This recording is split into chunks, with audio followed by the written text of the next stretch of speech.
Come all who are thirsty, come to the waters, and you who have no money, come buy and eat. Come buy wine and milk without money and without cost. Why spend money on what is not bread, and your labor on what does not satisfy? Come and listen to me. Come and eat what is good, and you will delight in the richest of fare. Give ear and come to me. Listen that you may live. I will make an everlasting covenant with you, my faithful love promised to David. See, I have him a witness to the peoples, a ruler and a commander of the peoples. Surely you will summon nations you know not, and nations you do not know will come running to you. Because of the Lord your God, the Holy One of Israel, for he has endowed you with splendor.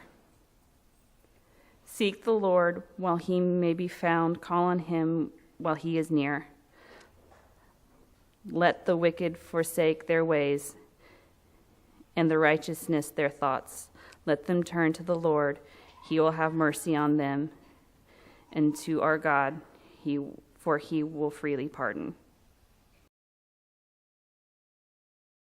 Today we continue our sermon series on the Beatitudes.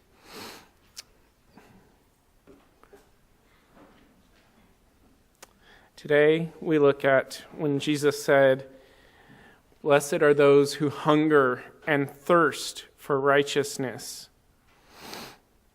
Have you ever been really, truly hungry or experienced real thirst? Few of us have. Some of us, those who've been in real straits, maybe homeless or anything like that, might have experienced real hunger. Most of us do not. We call hunger when a meal is half an hour late. That's not hunger. True thirst, on the other hand, is very, very rare.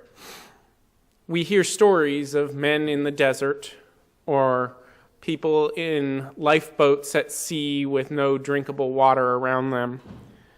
They are the ones who have experienced real, true thirst.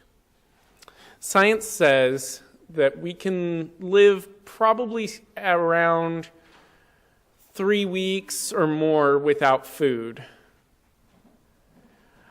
They also say most likely the longest you can go without water, and this is in ideal conditions. So it's not too hot out, the cooler it is, the better, and it's not too dry out or anything like that.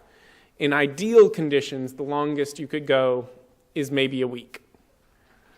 In a case like a desert or someone stuck in a lifeboat or something like that, it's a lot shorter because of the sun, because of the heat, everything like that. So we don't usually experience that kind of real hunger and real thirst, at least not here in the U.S.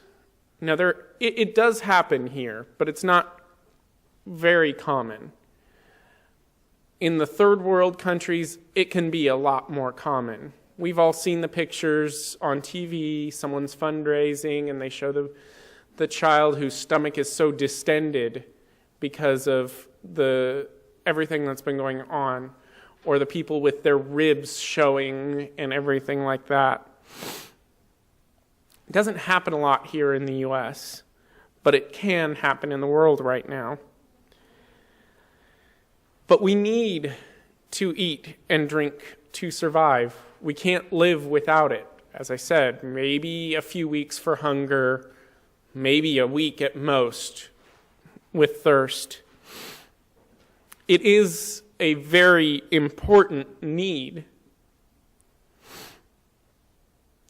Hunger and thirst, therefore, are an intense desire, an intense need. If you've ever taken a psychology class, you've probably run into something called Maslow's hierarchy of needs. It's a pyramid, and it has on it labels of various needs that people can have. The very bottom needs are the most important. The idea being that you can't build a pyramid without the base in place.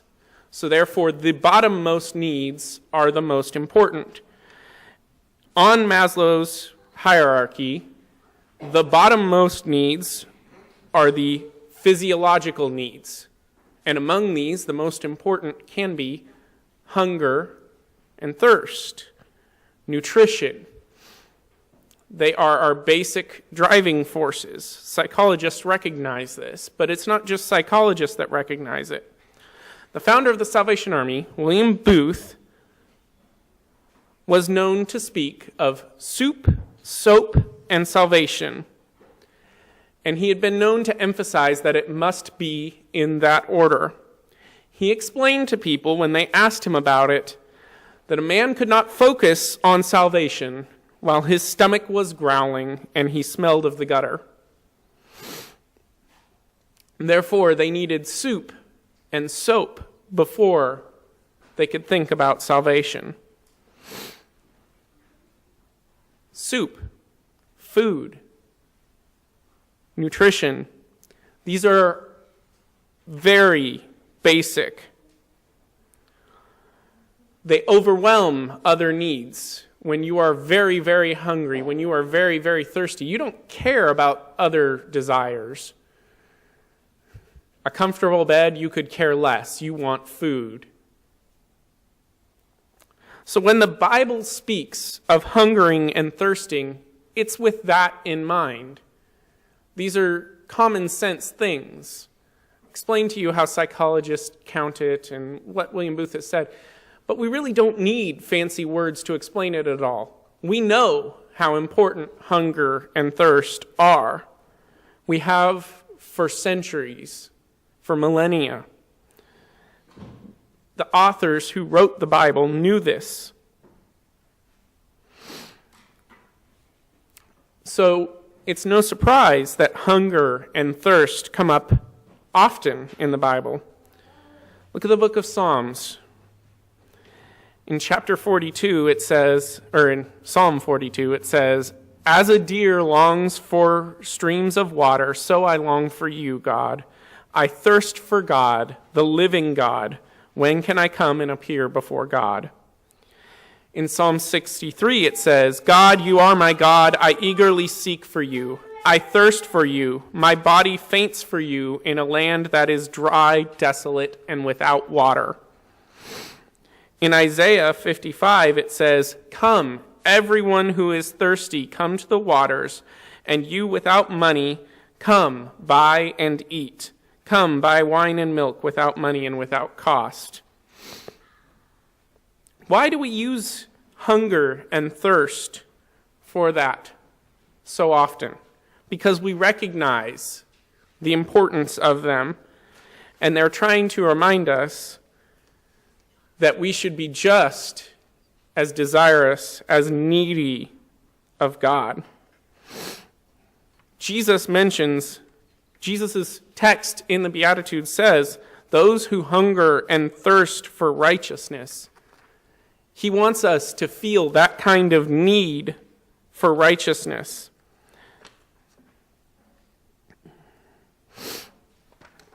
In fact, he wants us to feel it even more.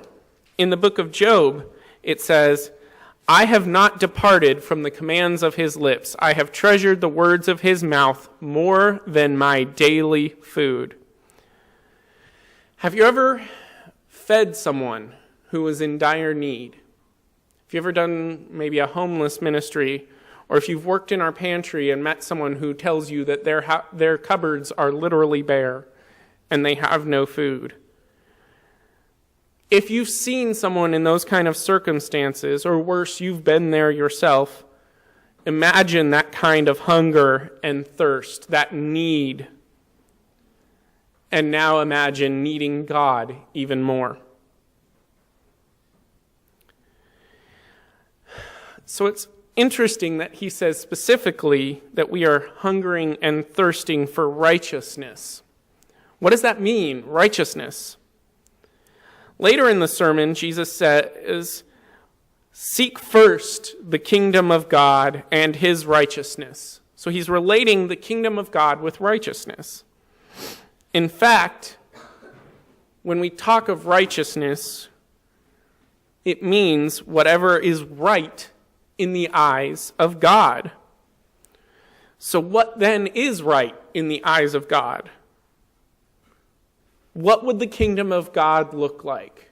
One where he rules and he sets what is right. One of our best known descriptions comes from Mark, where it says, one of the scribes approached. When he heard them debating and saw that Jesus answered them well, he asked them, which command is the most important of all? This is the most important, Jesus answered. Listen, Israel, the Lord our God, the Lord is one.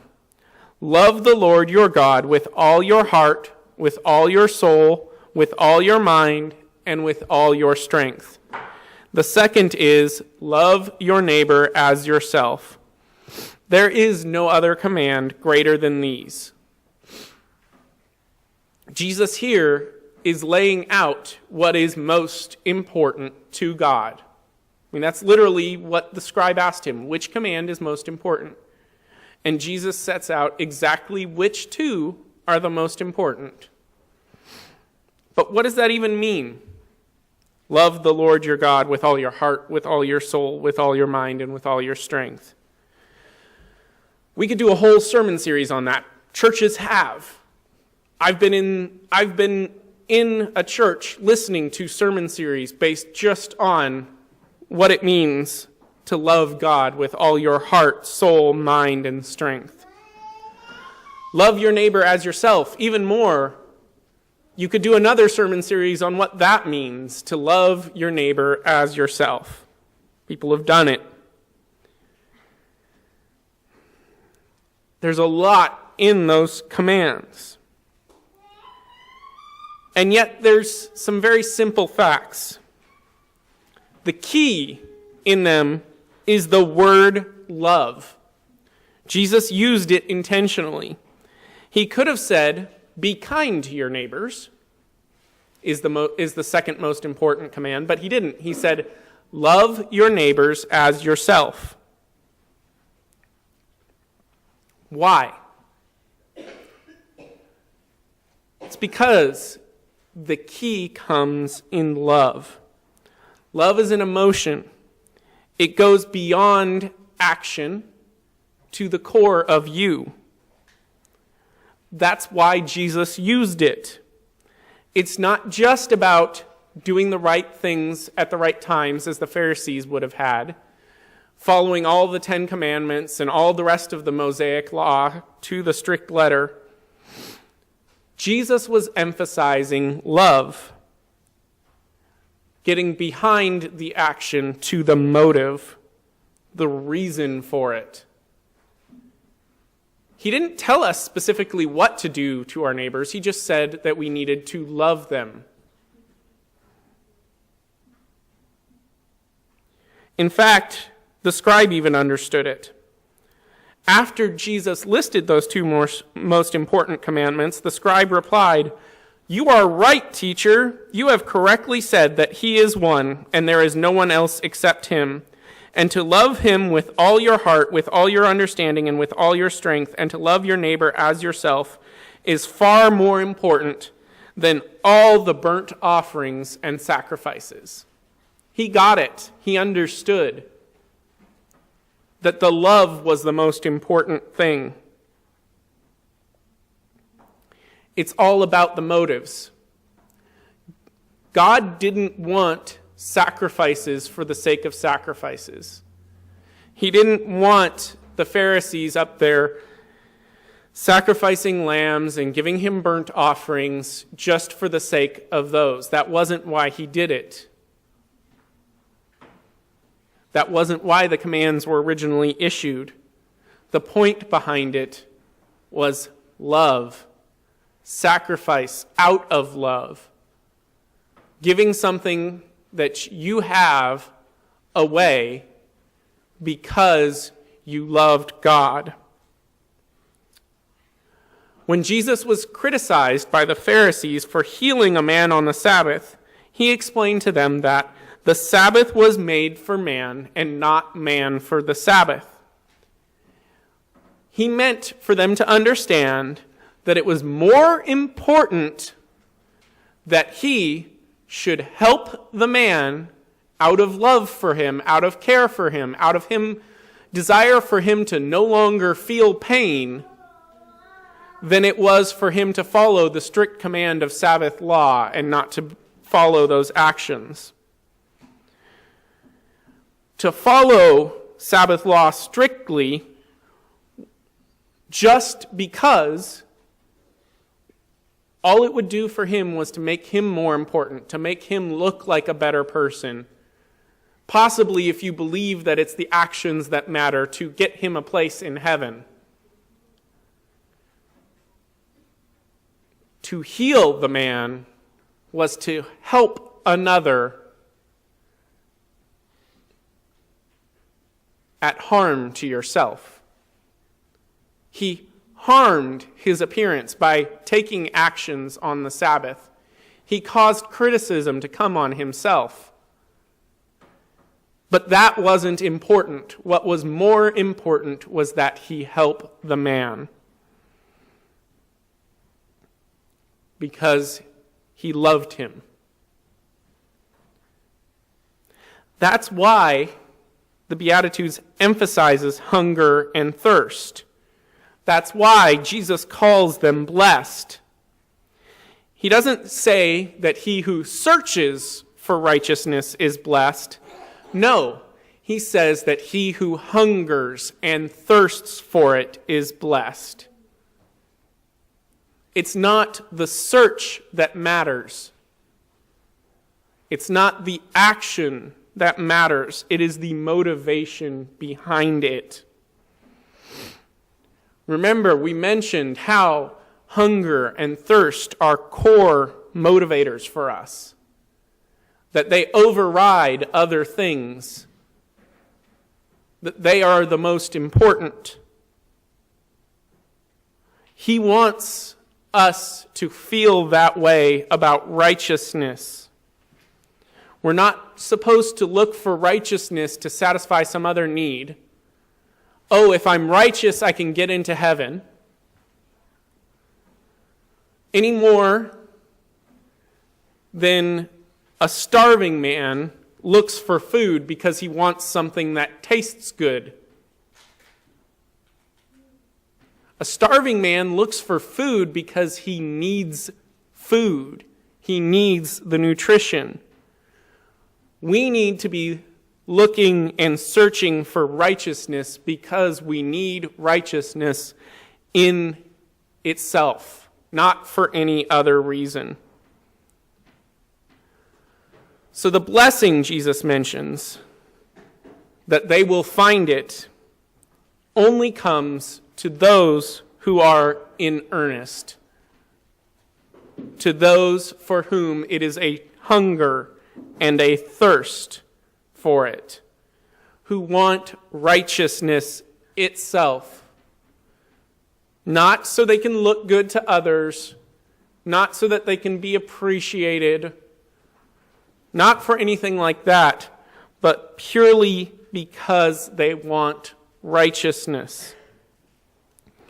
Jeremiah 29:13 tells us, "You will seek me and find me when you search for me with all your heart."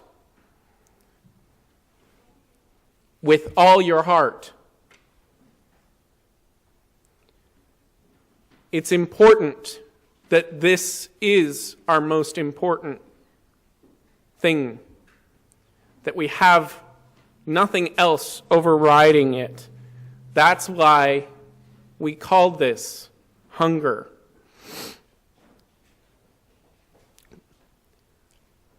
Be earnest in your search for righteousness. Don't do it because you want to be saved, because you want others to think better of you, because you want to look good. Do it because you want to be righteous, because you want God to approve of what you're doing, because you love God. If you love someone, you want them to approve of you. If we love God, we want Him to approve of us. We want to be righteous purely so that we are righteous, so that God looks at us and says, "This is right."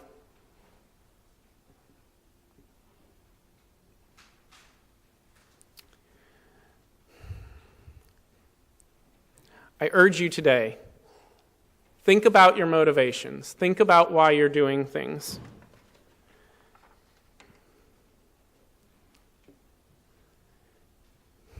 Don't do things just because it's what you've always done, or you want to look good, or you want other people to like you. Think about your motivations. If you truly love God, ask Him to help you be righteous. Ask Him to help you make righteousness the center. Ask Him to help you make those two commands your only desires, the things that are the most important.